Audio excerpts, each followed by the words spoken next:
يوم تبيض وجوه وتسود وجوه، جس دن کچھ چہرے سفید ہوں گے اور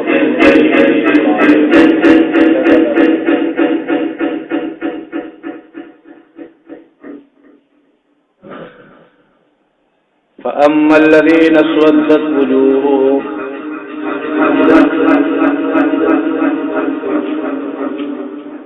بہرحال وہ لوگ جن کے چہرے کالے ہوں گے، اکفرتم بعد ایمانکم، ان سے کہا جائے گا کیا تم نے کفر کیا ایمان لانے کے بعد؟ فذوقوا العذاب بما کنتم تکفرون، بس چکھو عذاب کو اس کے بدلے میں جو تم نے کفر کیا ہے۔ وَأَمَّا الَّذِينَ ابْيَضَّتْ وُجُوهُهُمْ،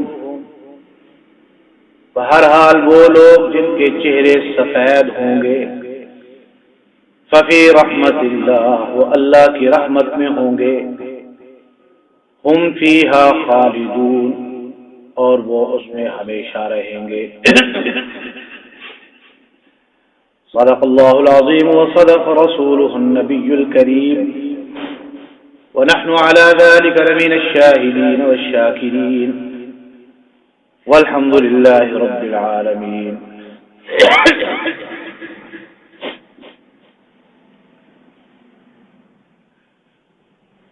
برادران اہل سنت والجماعت،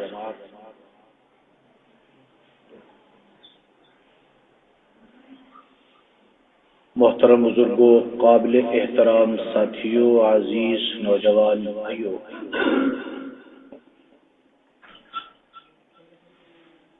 تکمیل انسانیت کی بنیاد کے موضوع پر ہمارا مضمون تسلسل کے ساتھ چل رہا ہے۔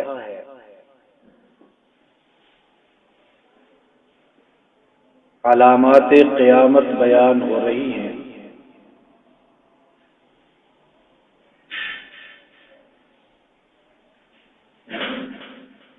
کچھ علامات قیامت وہ ہیں جن کا تعلق ہمارے اعمال کے ساتھ ہے،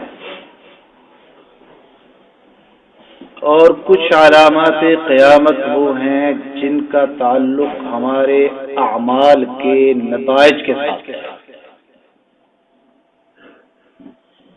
ہمارے اعمال کا ایک بدلہ تو اللہ رب العزت اسی دنیا میں دیں گے اور دے رہے ہیں، اور ہمارے برے اعمال کا بدلہ ایک وہ ہے جو اللہ رب العزت آخرت میں دیں گے، قبر میں دیں گے، حشر میں دیں گے، جہنم میں دیں گے۔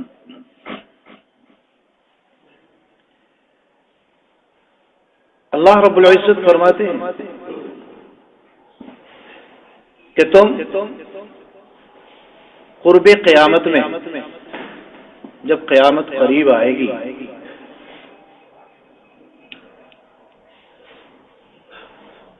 تمہارے اندر ایسی بے حسی پیدا ہو جائے گی، بے مربتی پیدا ہو جائے گی کہ تم آپس میں اللہ کے قائم کیے ہوئے رشتوں کو بھی توڑ دو گے۔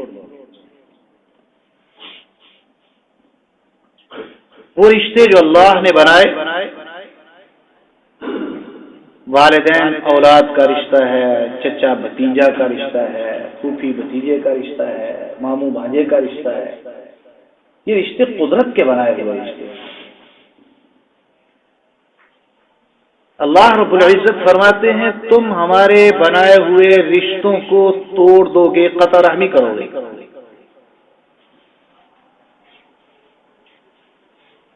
اور انسان اگر اس پہلو پہ سوچے، ایک رشتہ جو میں بناتا ہوں،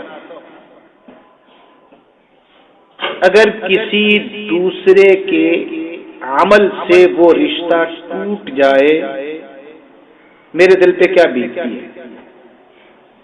بچی اور بچے کا رشتہ ایک دوسرے خاندان کے ساتھ میں جوڑتا ہوں، خدا نہ کرے کہ دوسرے خاندان کا رویہ میرے بچے اور بچی کے ساتھ میرے ساتھ درست نہ ہو، کیا خیال ہے میرے دل پہ کیا بیتے گی؟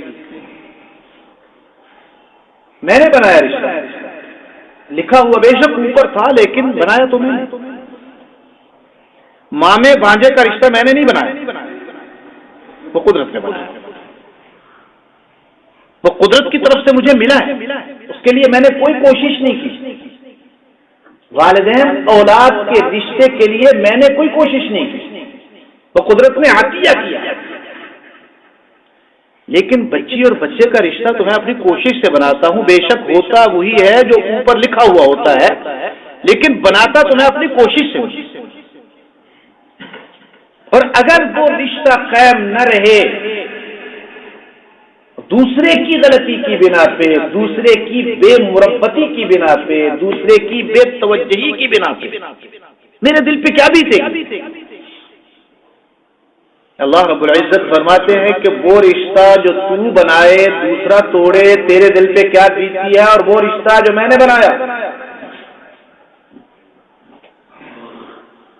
وہ رشتہ جو میں نے قائم کیا، اس رشتے کو جب تو توڑے گا تو جانتا ہے انجام کیا ہوگا، جانتا ہے بدلہ کیا ملے گا؟ دنیا، آخرت کی بات نہیں ہو رہی ہے۔ حضور علیہ الصلوۃ والسلام نے فرمایا، خداوند کائنات فرماتے ہیں والذی نفس محمد بیدہ، مجھے ذات کی قسم جس کے قبضے میں میری جان ہے، جب تمہارے دلوں سے آپس کے رشتوں کی محبت ختم ہو جائے گی، میرے دل سے تمہارا رحم ختم ہو جائے گا۔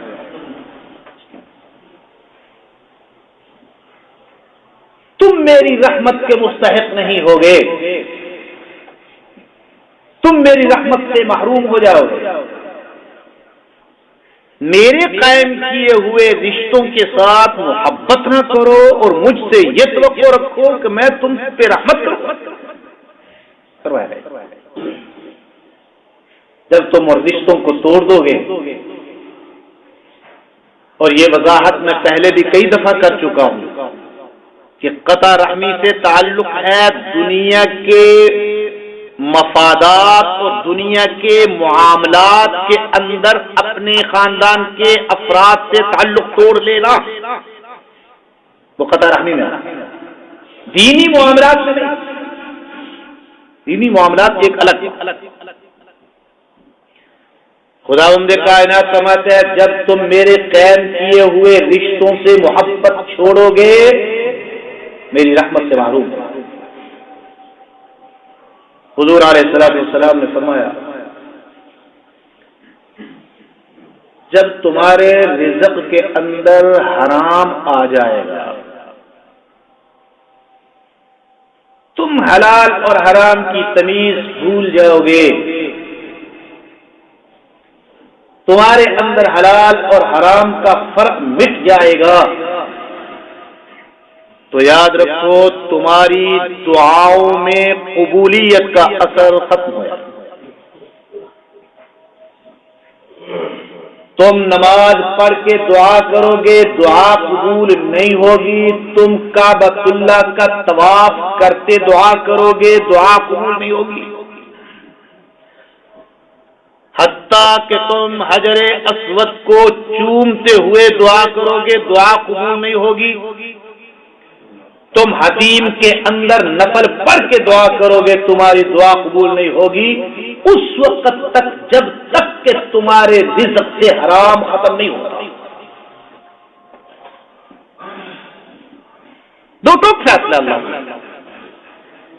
ہو نہیں سکتا، تیرے پیٹ کے اندر حرام بھی موجود ہو، تیرے دل کے اندر حرام سے بچنے کا جذبہ بھی موجود نہ ہو۔ دو باتیں ہیں، ایک تو یہ ہے کہ حرام تو ہے اندر، لیکن اب میں نیت کر چکا ہوں، سچے دل سے نیت کر چکا ہوں، یا اللہ گزشتہ معاف کر دے، آئندہ میرے رزق کے اندر حرام نہیں ہوگا۔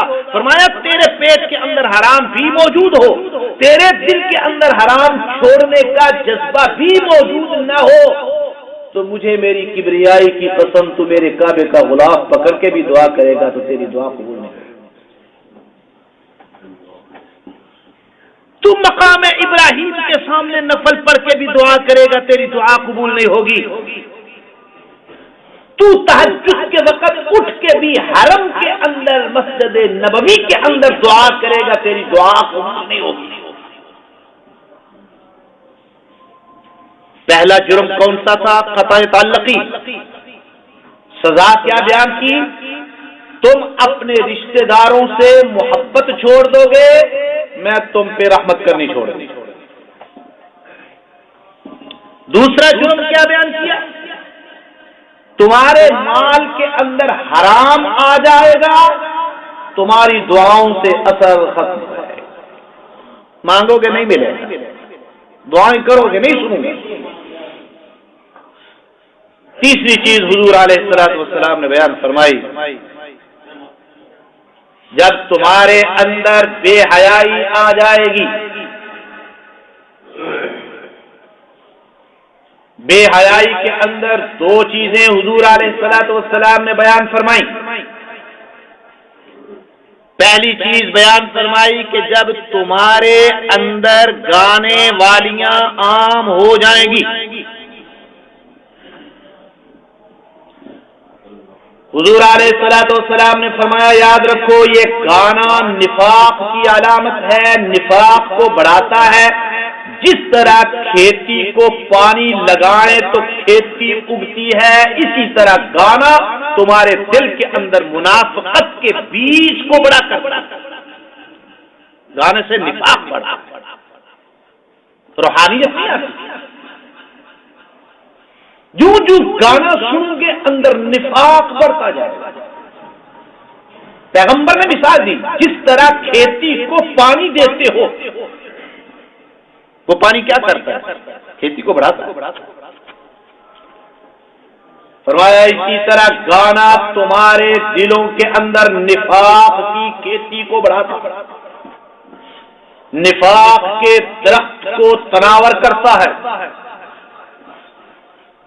نفاق اور منافقت کے درخت کو بلند کرتا ہے۔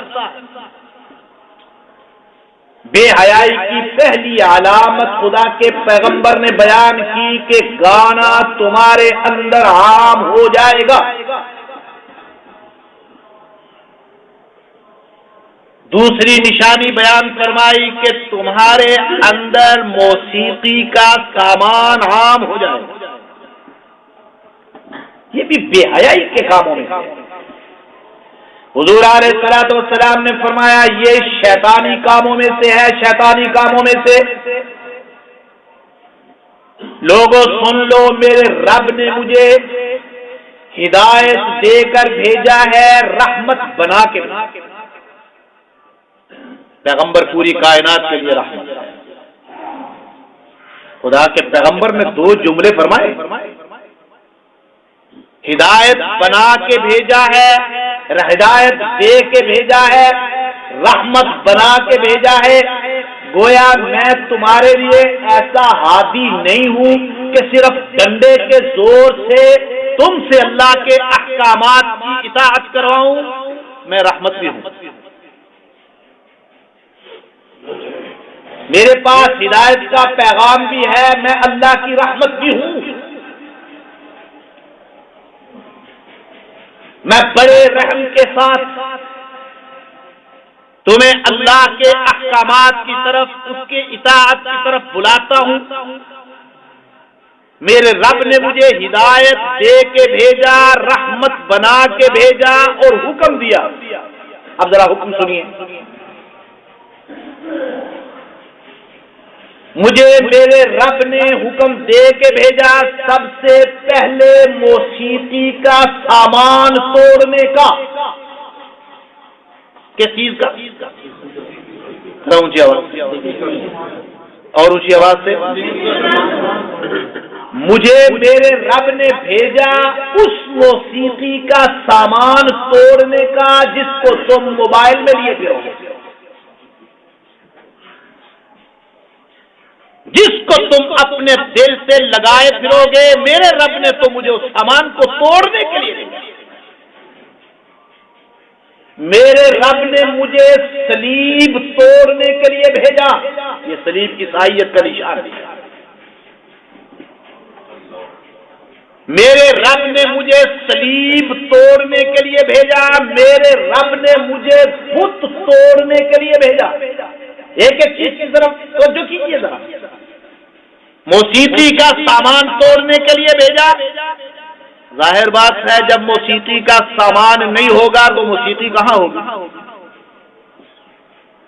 میرے رب نے مجھے صلیب توڑنے کے لیے بھیجا، میرے رب نے مجھے بت توڑنے کے لیے بھیجا، اور چوتھی چیز، میرے رب نے مجھے زمانے کی جاہلیت کی تمام رسمیں مٹانے کے لیے بھیجا۔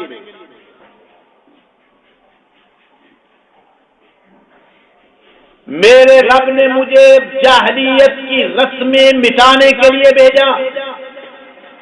میں دنیا میں آیا ہوں بت پرستی ختم کرنے کے لیے، میں دنیا میں آیا ہوں گانا ختم کرنے کے لیے، موسیقی ختم کرنے کے لیے، میں دنیا میں آیا ہوں عیسائیت کو ختم کرنے کے لیے، اور میں دنیا میں آیا ہوں بدعات اور رسومات ختم کرنے کے لیے۔ ذرا غور کیجئے، ان میں سے ہمارے اندر کوئی چیز ہے یا کوئی نہیں؟ کیا رسومات ہمارے اندر ہیں یا نہیں؟ موسیقی ہمارے اندر ہے یا کوئی نہیں؟ میں جس پیغمبر کا کلمہ پڑھتا ہوں لا الہ الا اللہ محمد الرسول اللہ، وہ پیغمبر مجھے کہتا ہے مجھے اللہ نے حکم دیا ہے ان چیزوں کو توڑنے کا، بتوں کو توڑنے کا، اور فتح مکہ کے موقع پر خدا کے پیغمبر نے بتوں کو توڑوایا۔ بعض روایات میں آتا ہے حضور علیہ الصلوۃ والسلام نے حضرت علی رضی اللہ تعالی عنہ کو اپنے کندھوں پہ سوار کیا۔ علی بلندی پہ تھے نا وہ بول، اپنے کندھوں پہ سوار کیا۔ علی ایک ایک بت کو توڑ دو، لات کو بھی توڑ دو، منات کو بھی توڑ دو، ہبل کو بھی توڑ دو، نائلہ کو بھی توڑ دو۔ پاس کھڑے صحابہ نے پوچھا یا رسول اللہ صلی اللہ علیہ وسلم، ان میں تو آپ کے جد امجد ابراہیم بھی کھڑے ہیں، اسماعیل بھی کھڑے ہیں۔ مشرکین مکہ نے ابراہیم علیہ السلام کا مجسمہ بھی وہاں کھڑا کیا ہوا تھا۔ جہاں ہبل کا مجسمہ تھا وہاں ابراہیم علیہ السلام کا بھی تھا، جہاں نائلہ کا مجسمہ تھا وہاں اسماعیل علیہ السلام کا مجسمہ بھی تھا۔ یا رسول اللہ ان کو بھی توڑ دو۔ فرمایا ہاں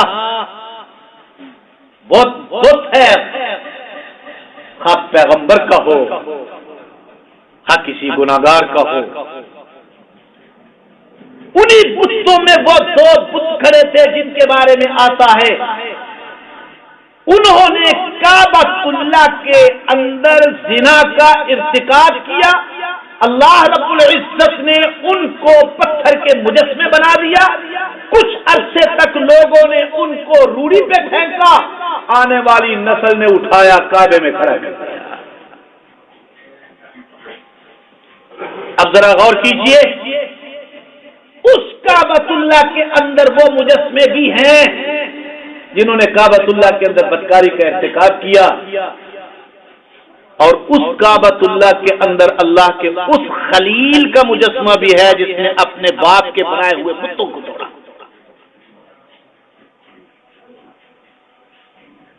توڑ دو سب کو، توڑ دیے۔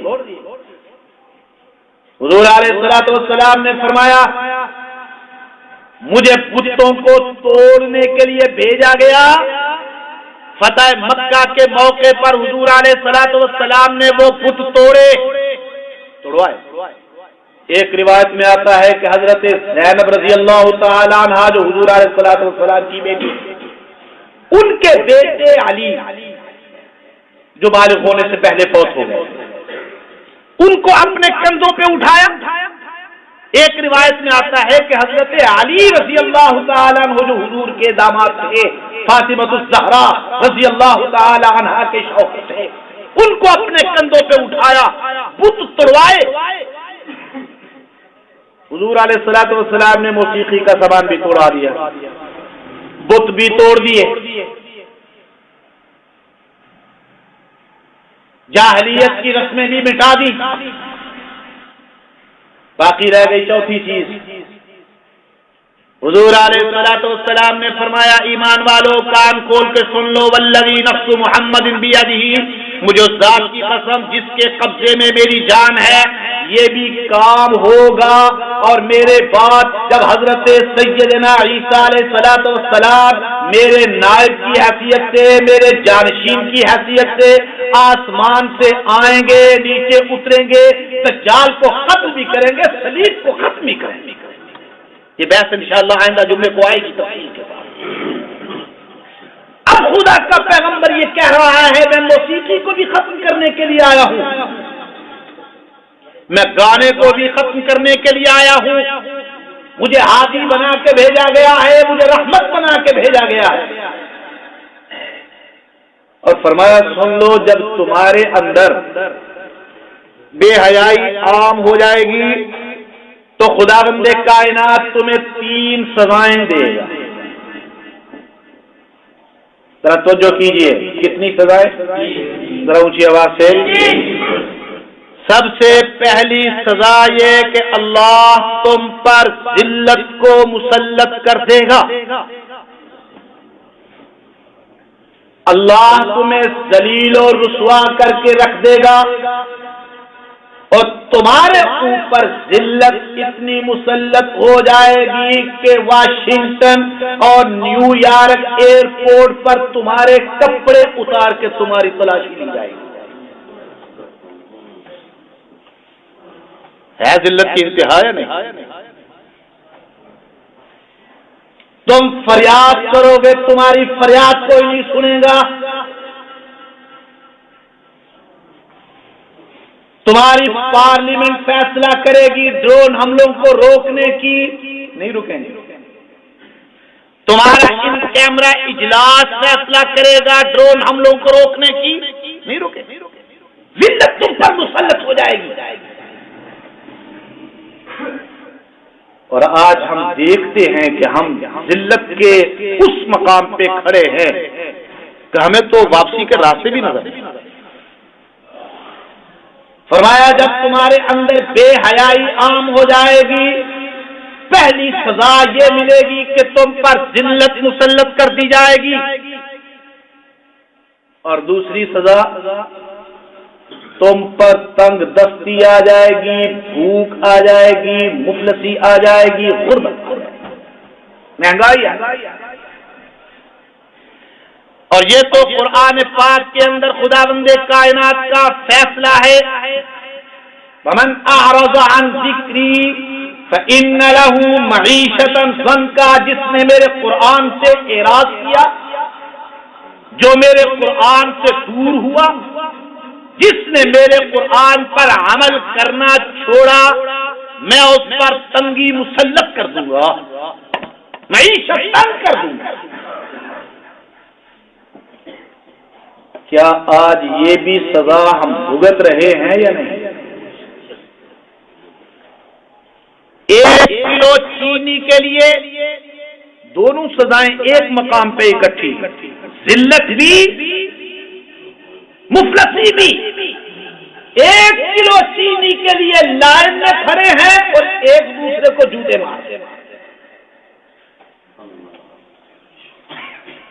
1 کلو چینی کے لیے لائن میں کھڑے ہیں، یہ مفلسی ہے، اور اس 1 کلو چینے کے لیے آپس میں ایک دوسرے کے گریبان پکڑے ہوئے ہیں، ایک دوسرے کے کندھے پھلانگ رہے ہیں، یہ ذلت ہے۔ اور یاد رکھنا خداوند کائنات جب کسی قوم پہ ذلت مسلط کرتے ہیں تو اس سے بڑی ذلت اور کوئی نہیں ہوتی کہ اللہ رب العزت یا اس قوم کو آپس میں ایک دوسرے کے گریبان ہاتھوں میں دے دیتے ہیں یا اللہ اس قوم کے دشمن کو اس پر مسلط کرتا ہے۔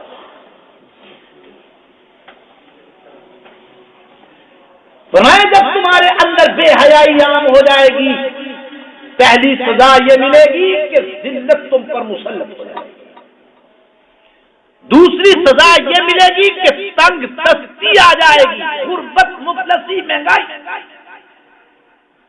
اور تیسری سزا فرمایا تیسری سزا تم پر یہ مسلط ہوگی، تمہارے اندر کثرت کے ساتھ موتیں واقع ہونے لگیں گی۔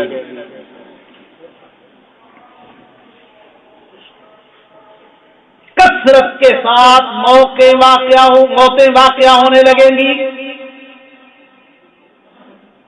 ایکسیڈنٹ کے اندر، حادثے کے اندر، حملوں کے اندر۔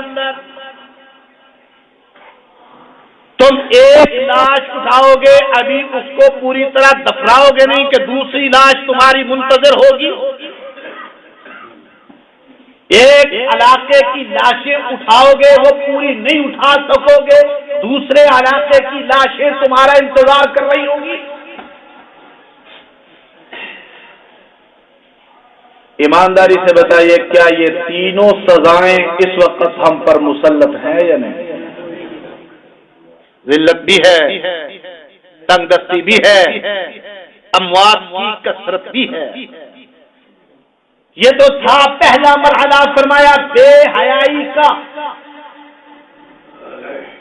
بے حیائی کا اگلا مرحلہ فرمایا جب اگلے مرحلے میں آ جاؤ گے، فحاشی، عریانی، بدکاری۔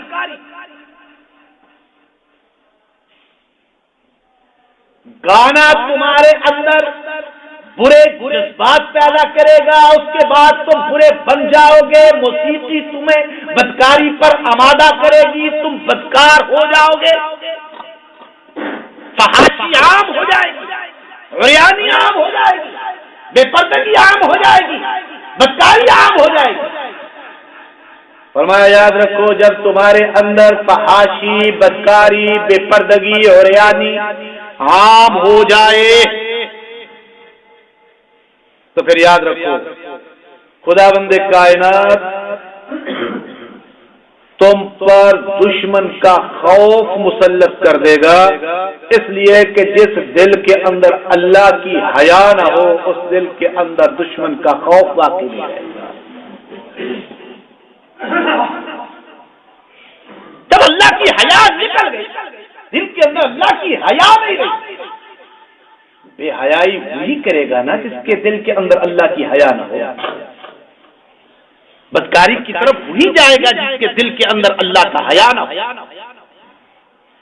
فرمایا جب تمہارے دل سے حیا نکل جائے گی اللہ کی، خداوند کائنات تمہارے دل سے دشمن کا خوف نکال دے گا، تمہارے دلوں کے اندر دشمن کا خوف ڈال دے گا، دشمن کا خوف تمہارے دلوں کے اندر آ جائے گا، تم کانپ رہے ہوگے، ہائے اگر ہم نے ذرا سختی سے ڈرون حملوں کو روکنے کی کوشش کی، امریکہ ہمارے ایٹمی ہتھیاروں پہ حملہ کر دے گا، امریکہ ہمیں تباہ کر دے گا، برباد کر دے گا، تمہارے دلوں کے اندر دشمن کا خوف آ جائے گا۔ ایمانداری سے بتائیے یہ خوف ہمارے دلوں کے اندر ہے یا نہیں؟ اور یہاں میں ایک بات اور کہا کرتا ہوں، دشمن سے مراد صرف دینی دشمن نہیں، دشمن سے مراد سیاسی مخالف بھی ہو سکتا ہے۔ سیاسی مخالف کا خوف تمہارے دل میں آ جائے گا کرسی اقتدار اور ایوان صدر میں رہتے ہوئے بھی۔ محفوظ ترین علاقہ، محفوظ ترین ایریا، محفوظ ترین مسند پہ بیٹھ کے بھی تمہارے دل کے اندر سیاسی مخالفین کا خوف آ جائے گا۔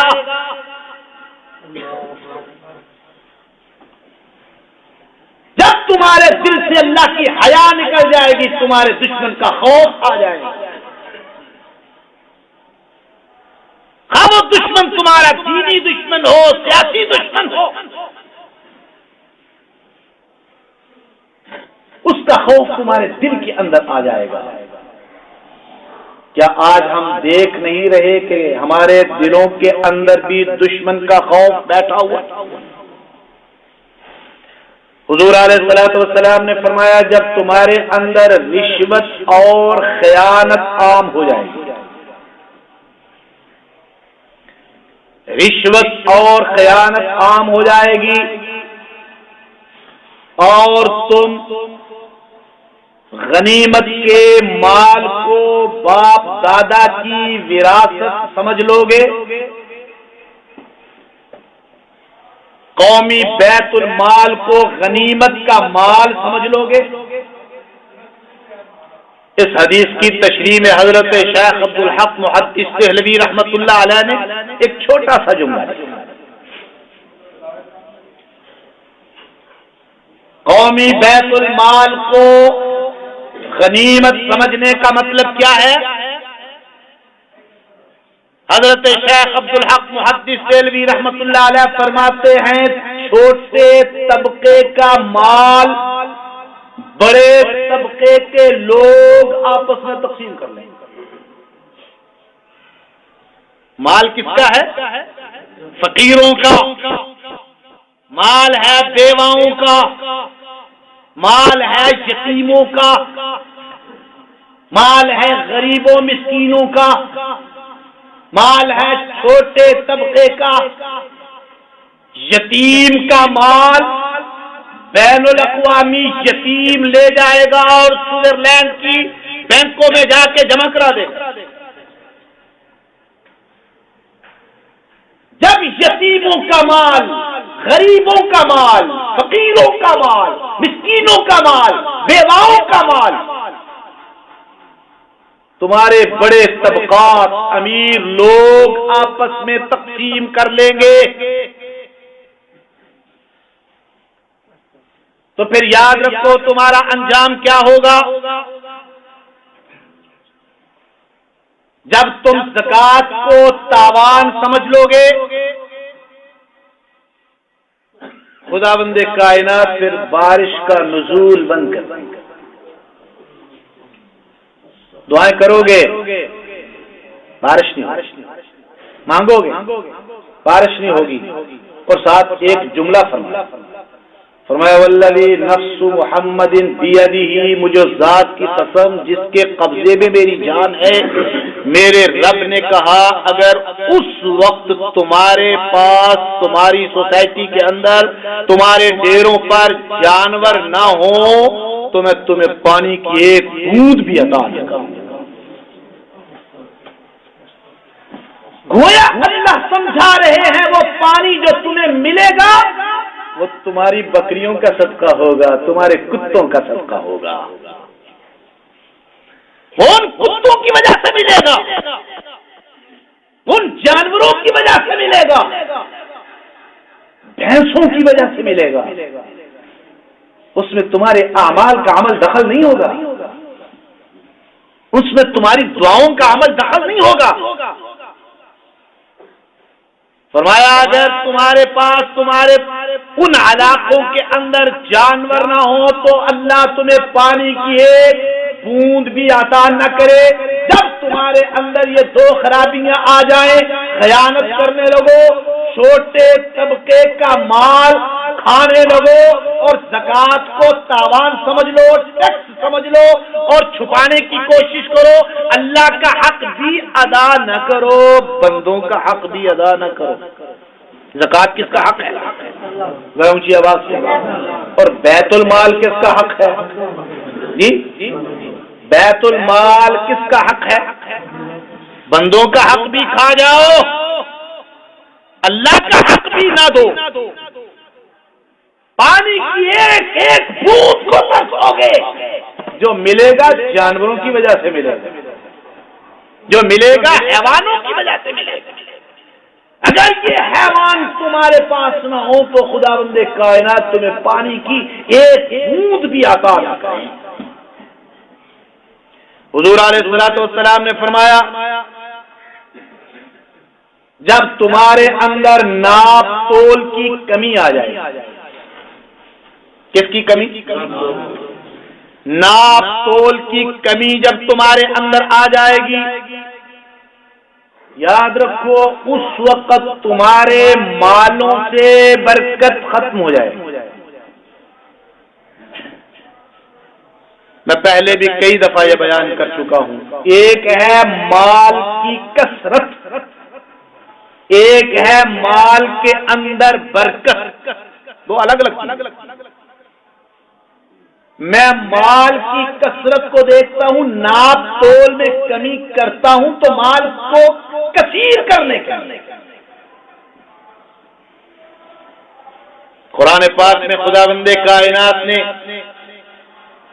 ایک قوم کا قصہ بیان کیا ہے، اس کا جرم بیان کیا ہے، ویل للمطففین الذین اذا اکتالوا علی الناس یستوفون۔ وہ قوم، اس نے لینے اور دینے کے پیمانے الگ الگ رکھے ہوئے تھے۔ جو چیز لیتے تھے اس کے لیے 2 کلو کا باٹ 2.25 کلو کا تھا، اور جب دیتے تھے تو 2 کلو کا باٹ 2.25 کلو کا تھا۔ لینے دینے کے پیمانے اور جب چیز لیتے تو پیمانہ اور ہوتا، جب دیتے پیمانہ اور ہوتا۔ جب تمہارے اندر یہ کمی آ جائے گی، اب ہمارے اندر پیمانے تو ایک ہی ہوتے ہیں لیکن یہ کرشمہ ہاتھ کا ہوتا ہے، کس طرح اس ترازو کو ہاتھ کے ساتھ ڈنڈی مارتے ہیں۔ فرمایا جب تمہارے اندر ناپ تول کی کمی آ جائے گی تو تمہارے مالوں سے برکت ختم ہو جائے گی۔ لاکھوں کماؤ گے پتہ نہیں چلے گا کہاں گئے، ہزاروں کماؤ گے پتہ نہیں چلے گا کہاں گیا، اس لیے کہ تم نے مال کی کثرت کو دیکھا ہے، مال کی برکت کو نہیں۔ مومن کی نظر مال کی برکت پہ ہوتی ہے، مومن کی نظر مال کی کثرت پہ نہیں ہوتی۔ کیوں حضور علیہ الصلوۃ والسلام نے فرمایا وہ تاجر، امانت دار، خیانت نہ کرنے والا، اللہ اور اس کے رسول کے ضابطوں کے مطابق تجارت کرنے والا، حلال حرام کی تمیز رکھ کے تجارت کرنے والا، فرمایا قیامت والے دن وہ تاجر انبیاء کے ساتھ اٹھایا جائے گا، صدیقین کے ساتھ اٹھایا جائے گا۔ کیوں؟ وہ دکان سے بیٹھ کے بھی اللہ اور اللہ کے اصولوں کو نہیں بھولا، وہ تجارت کی مارکیٹ میں جا کے بھی اپنے رب کے ضابطوں کو اس نے نظر انداز نہیں کیا، قرآن کے قانونوں کو اپنایا ہے، سنت کے قوانین کو اپنایا۔ فرمایا جب تم برکت کی بجائے کثرت کی طرف جاؤ گے، ناپ تول میں کمی کرنے لگو گے، خداوند کائنات تمہارے مالوں سے برکت ختم کر دے گا۔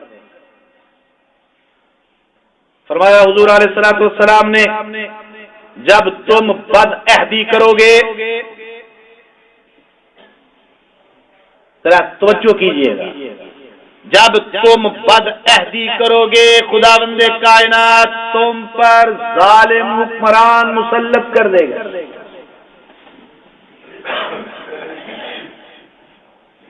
بد عہدی 2 قسم، میں نے کسی بندے کے ساتھ عہد کیا پورا نہیں کیا، یہ بھی ایک جرم۔ میں نے کسی قوم کے ساتھ عہد کیا پورا نہیں کیا، وہ بھی ایک جرم۔ لیکن میں نے اللہ کے رسول کے ساتھ ایک عہد کیا، لا الہ الا اللہ محمد الرسول اللہ. کیا محمد الرسول اللہ یہ عہد نہیں ہے؟ بولیں تو صحیح. میں اللہ کے رسول کے ساتھ محمد الرسول اللہ کا کلمہ پڑھ کے اللہ کے رسول کے ساتھ عہد کر رہا ہوں. خداوند کائنات کا معصوم پیغمبر کہتا ہے جب تم اس عہد کو توڑو گے خداوند کائنات تم پر ظالم حکمران مسلط کر دے گا. اور لا الہ الا اللہ پڑھ کے کیا میں اللہ کے ساتھ عہد نہیں کر رہا؟ اس قرآن کے ساتھ عہد نہیں کر رہا؟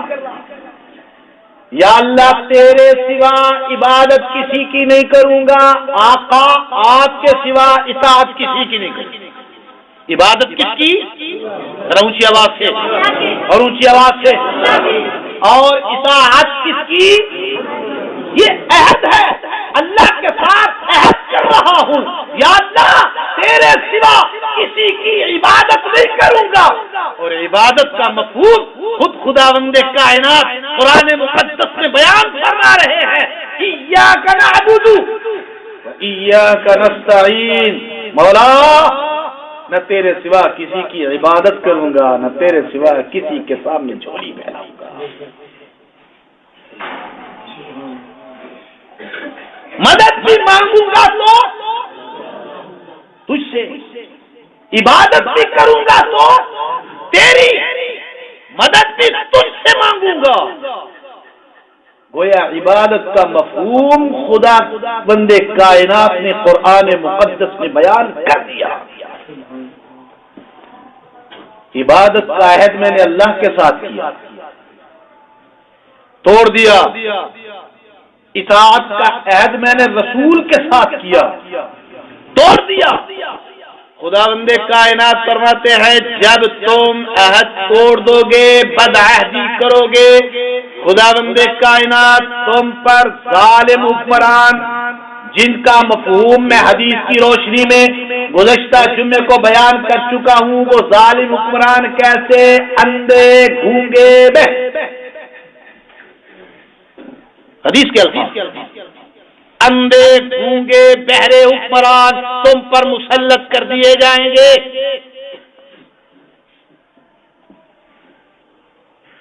جن کو صرف اپنی عزت نفس سے غرض ہوگی، انہیں اس بات سے غرض نہیں ہوگی کہ تمہیں روٹی ملتی ہے نہیں ملتی، تمہیں روٹی عزت کے ساتھ مل رہی ہے یا لین میں لگ کے دھکے کھا کے ساتھ، انہیں اس بات سے غرض نہیں ہوگی. گونگے بہرے اندھے ظالم حکمران تم پر مسلط ہو جائیں گے. کیوں؟ ذرا توجہ کیجیے. جب تم اس کی حاکمیت سے نکلو گے تو اللہ پھر ایسے ہی حکمران مسلط کرے گا نا. جب تم اس کی حاکمیت سے نکل آؤ گے، بھائی میں اپنی مرضی کروں گا، تیری مرضی کے مطابق نہیں، اپنی مرضی کے مطابق زندگی گزاروں گا، تیرے حکم کے مطابق نہیں، اپنی خواہش کے مطابق زندگی بسر کروں گا. جب تم اس کی حاکمیت سے نکلو گے اللہ تمہیں پھر گونگے بہرے اندھے ظالم حکمرانوں کی حاکمیت میں دے دے گا. پھر تم پر گونگے بہرے ظالم حکمران مسلط ہوں گے. فرمایا جب تم ظلم کرنے لگو گے خداوند کائنات تمہارے مال بھی ضائع کر دے گا، تمہاری آبادیاں بھی ختم کر دے گا، تمہاری بستیوں کی بستیاں اجڑنے لگیں گی، کبھی زلزلے کے ساتھ، کبھی پہاڑی تودوں کے ساتھ، کبھی برف باری کے ساتھ، کبھی بم دھماکوں کے ساتھ. تمہاری بستیوں کی بستیاں اجڑنے لگیں گی، تمہاری بستیوں کی بستیاں تباہ ہونے لگیں گی جب ظلم کرنے لگو گے. ظلم کا مفہوم جانتے ہیں؟ حضور علیہ الصلوۃ والسلام نے ایک جملے کے ساتھ مجھے ظلم کا مفہوم سمجھایا. پوچھا گیا آقا سب سے بڑا ظالم کون ہے؟ فرمایا سب سے بڑا ظالم وہ ہے جو اپنے ہی نفس کو اللہ کے عذاب سے بچانے کی کوشش نہیں کرتا۔ سب سے بڑا ظالم، مجھ پر حقوق ہے نا، مجھ پر اس نفس کا بھی حق ہے، مجھ پر میری ماں کا حق ہے، باپ کا حق ہے، فرمایا سب سے بڑا ظالم ہے اس نفس کو دنیا کی ہر چیز فراہم کر رہا ہے لیکن آخرت سے بچانے کی فکر نہیں ہے، جہنم کا ایندھن بننے سے بچانے کی فکر نہیں ہے۔ فرمایا سب سے بڑا ظالم ہے وہ۔ فرمایا جب تم ظلم کرو گے اپنی جانوں پر، جب تم ظلم کرو گے اپنے والدین پر، جب تم ظلم کرو گے اپنی اولاد پر، فرمایا جو اپنی اولاد کو جہنم سے بچانے کی فکر نہیں کرتا وہ بھی ظالم ہے، ظالم۔ اس سے بڑا اپنی اولاد کا دشمن کون ہوگا جو اپنی اولاد کو دنیا کی کوٹھی تو فراہم کر دے لیکن اپنی اولاد کو جہنم کا ایندھن بننے سے نہ بچا سکے، اپنی اولاد کو قبر کے سانپوں اور بچھوؤں سے بچانے کی فکر نہ کرے، اس کے دل کے اندر یہ ہو میری اولاد کے پاس کوٹھی ہو، میری اولاد کے پاس بنگلہ ہو، میری اولاد کے پاس کار ہو، میری اولاد کے پاس دنیا کی سہولتیں ہو۔ فرمایا والذی نفس محمد بیدہ، مجھے ذات کی قسم جس کے قبضے میں میری جان ہے، یہ اپنی اولاد کا ہمدرد نہیں ہے، دشمن ہے، دشمن ظلم کر رہا ہے اپنے آپ پر بھی اپنی اولاد پر۔ فرمایا جب تم ظلم کرنے لگو گے، ظالم ہو جاؤ گے اپنی جانوں پر، اپنی اولادوں پر، کیا اللہ کی کتاب کے ساتھ ہم ظلم نہیں کر رہے ہیں؟ ہم نے ظلم کا مفہوم صرف ظالم حکمران ظالم ہے، فوج ظالم ہے، فلاں ظالم ہے، امریکہ ظالم ہے۔ میں پوچھتا ہوں کیا اللہ کے قرآن کے ساتھ جو ہم سلوک کر رہے ہیں یہ ظلم نہیں ہے؟ کیا پیغمبر کی سنت کے ساتھ جو ہم سلوک کر رہے ہیں وہ ظلم نہیں؟ کیا اپنی اولاد کے ساتھ جو ہم سلوک کر رہے ہیں وہ ظلم نہیں ہے؟ کیا اپنے نفسوں کے ساتھ جو ہم سلوک کر رہے ہیں وہ ظلم نہیں ہے؟ میں اپنے آپ کے ساتھ ظلم کر رہا ہوں، اپنی اولاد کے ساتھ ظلم کر رہا ہوں، نبی کی سنت کے ساتھ ظلم کر رہا ہوں، اللہ کی کتاب کے ساتھ ظلم کر رہا ہوں، اللہ کے دین کے ساتھ ظلم کر رہا ہوں۔ حضور علیہ الصلوۃ والسلام نے فرمایا جب تم ظالم ہو جاؤ گے، ظلم تمہارے اندر آ جائے گا، تمہارے مال بھی ضائع ہونے لگیں گے اور تمہاری آبادیاں بھی تباہ و برباد ہونے لگیں گی۔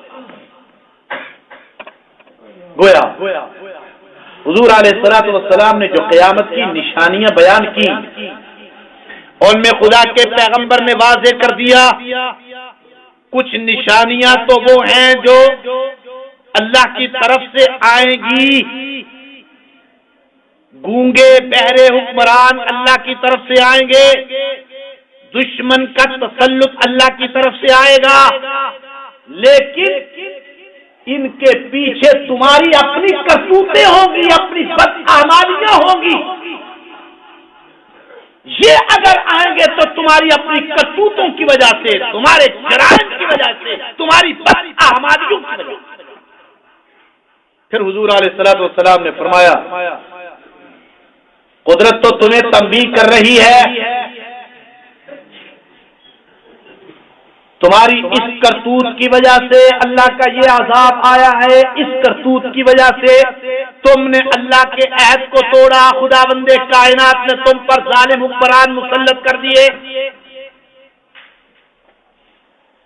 کیا اس کے بعد میں اللہ سے شکوہ کر سکتا ہوں یا اللہ میں تیرا کلمہ پڑھتا ہوں اور تو نے مجھے اتنی آزمائشوں میں ڈال رکھا ہے؟ حضور علیہ الصلوۃ والسلام نے فرمایا جب تمہارے اندر یہ جرائم آ جائیں گے نا، یہ سزائیں تو ہوں گی ہی، بھوک کی، مفلسی کی، ظالم حکمرانوں کی، رزق کے اندر کمی کی، لیکن اس کے ساتھ اور سزاؤں کا بھی انتظار کرو۔ فرمایا جب تمہارے اندر یہ سارے جرائم آ جائیں تو انتظار کرو سرخ آندھیوں کا۔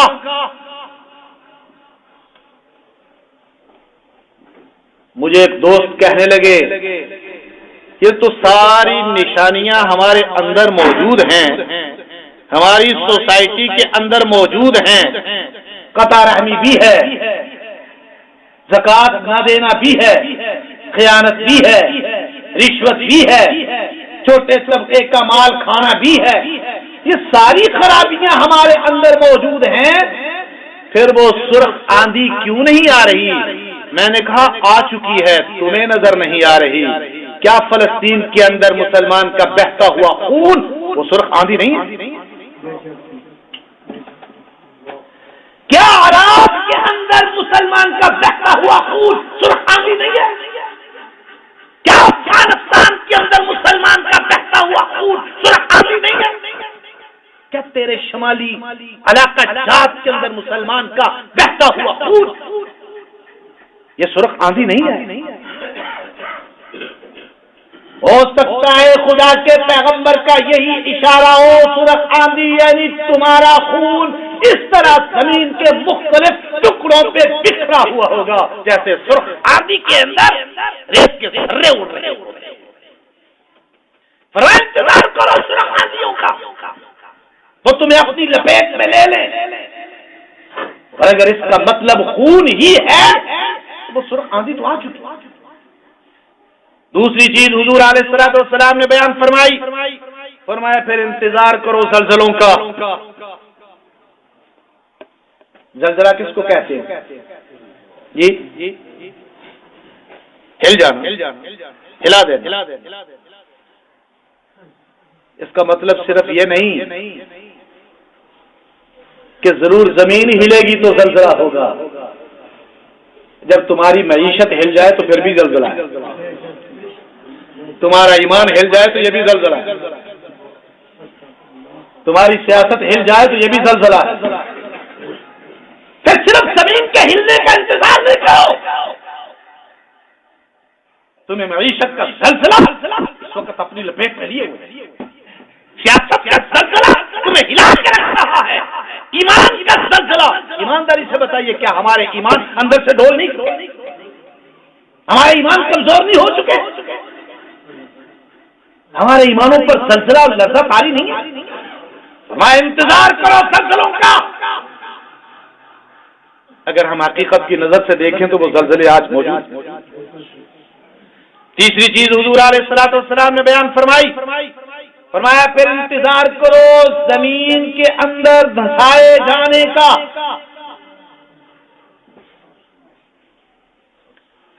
جب تم پہلی قوموں کی طرح زمین میں دھسا دیے جاؤ، پہلی قوموں کو اللہ نے زمین میں کیسے دھسایا؟ جبریل علیہ الصلوۃ والسلام کو بھیجا جاتا ہے، جبریل اٹھا یہ پوری بستی اپنے پر پہ اوپر کر کے اوندا کر دے،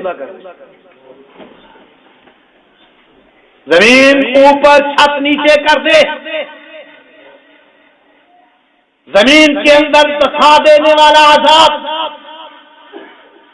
کیا میں آج پوچھتا ہوں آپ سے کہ یہ عذاب بھی ہم پر آ نہیں چکا؟ جاؤ جا کے ڈھونڈو، جہاں بھی ایسے واقعات ہوئے ہیں ملبوں کے نیچے سے سینکڑوں لاشیں آج تک بھی برآمد نہیں ہوئی۔ یہ زمین کے اندر دفانا نہیں تو کیا ہے؟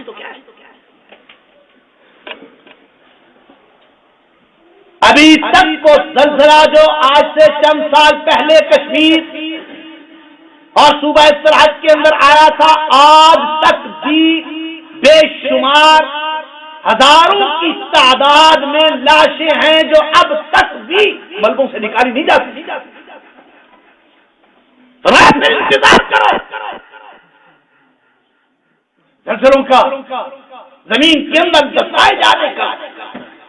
تم زمین کے اندر دھسا دیے جاؤ گے، اس طرح تمہارے اپنے لاکھوں روپیہ خرچ کر کے بنائے ہوئے مکانات تمہارے اوپر گریں گے، تمہاری لاشیں نہیں ملیں گی۔ کروڑوں اربوں روپے کی وہ بلڈنگیں جن کو تم اپنی راحت کے لیے تعمیر کرو گے، جب تمہارے سروں کے اوپر گرے گی، ان کا ملبہ تمہارے اوپر آئے گا، پھر تمہاری لاشیں برآمد نہیں ہوں گی۔ وہ انتظار کرو زمین کے اندر دسائے جانے کا، فرمایا انتظار کرو صورت مسخ ہونے کا۔ پہلی قوموں کو خداوند کائنات نے صورت مسخ ہونے کا عذاب دیا۔ بنی اسرائیل کا واقعہ قرآن میں آتا ہے، خداوند کائنات کے ایک حکم کی نافرمانی بھی نہیں، تعویل کی انہوں نے۔ خداوند کائنات فرماتے ہیں کونوا قردۃ خاسئین، ہم نے انہیں کہا ذلیل بندر بن جاؤ۔ روایات میں آتا ہے اس قوم کے جوانوں کو اللہ نے بندر بنا دیا، اس قوم کے بوڑھوں کو خداوند کائنات نے خنزیر بنا دیا۔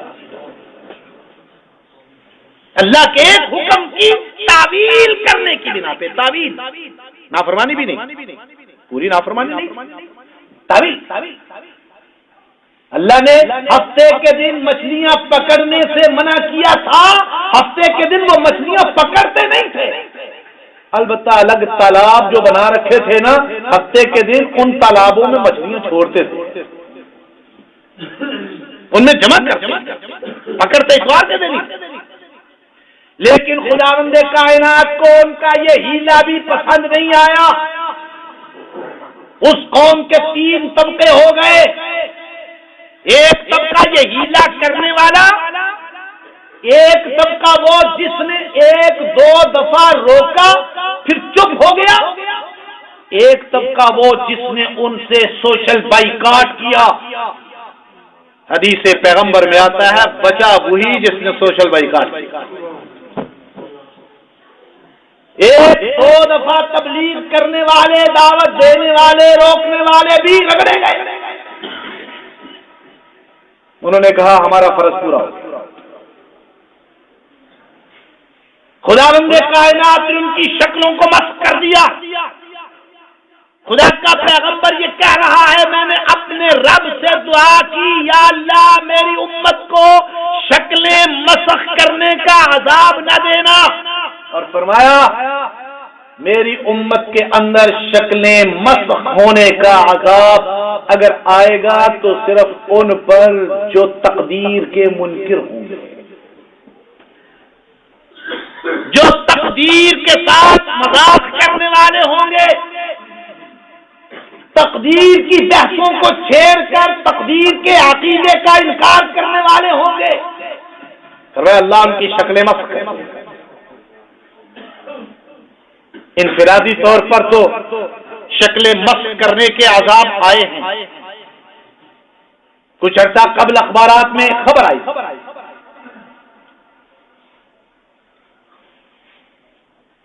کہ بھائی باہر سے آیا اور بیوی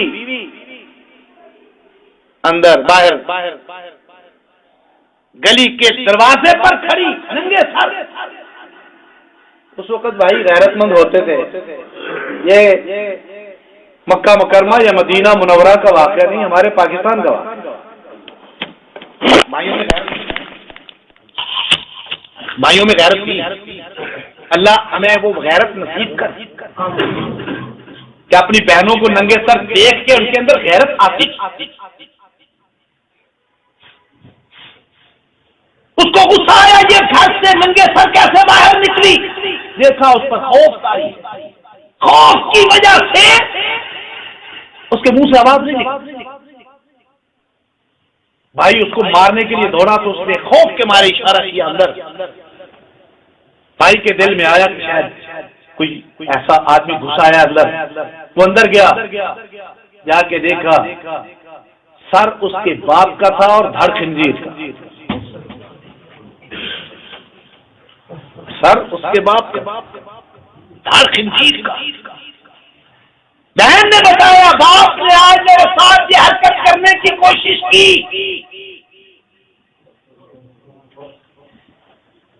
یہ انفرادی طور پر واقعات آپ تاریخ کی کتابوں میں اٹھائیں، آپ کو 20 ایسے واقعات مل جائیں گے انفرادی طور پر، لیکن خدا کے پیغمبر نے کہا جب پوری کی پوری قوم بگڑ جائے گی، تمہارے اندر بگاڑ آ جائے گا، پھر انتظار کرو، خداوند کائنات تم پر اسی طرح جس طرح پہلی قوموں پر عذاب آیا تھا شکل مفت کرنے کا، خدا تم پر بھی وہ عذاب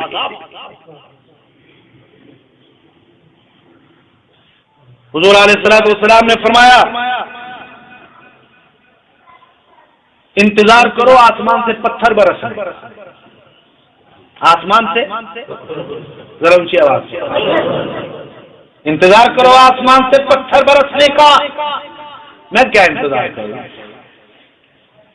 میرے سر پر تو روزانہ میزائل آتے ہیں، میرے سر پر تو روزانہ ڈرون حملے آتے ہیں، راکٹ آتے ہیں، کیا یہ میزائل اور بم پتھر نہیں ہے؟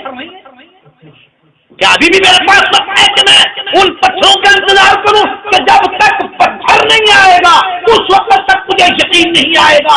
ہو سکتا ہے خدا کے پیغمبر کا اشارہ اسی طرف ہو کہ یہ میزائل، یہ بم، یہ گولیاں، یہ گولے، یہ راکٹ تم پر برسیں گے اس طرح جس طرح پہلی قوموں پر پتھر برسے تھے۔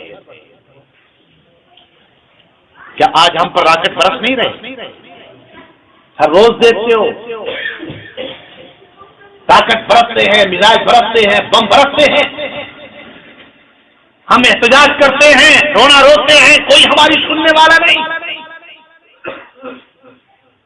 اس لیے کہ جو ہماری سننے والا ہے اس کو تو ہم چھوڑ چکے ہیں، عرصہ ہوا چھوڑ، اس سے تو ہمارا رشتہ ہے، اور جن سے امیدیں ہیں وہ سنتے نہیں۔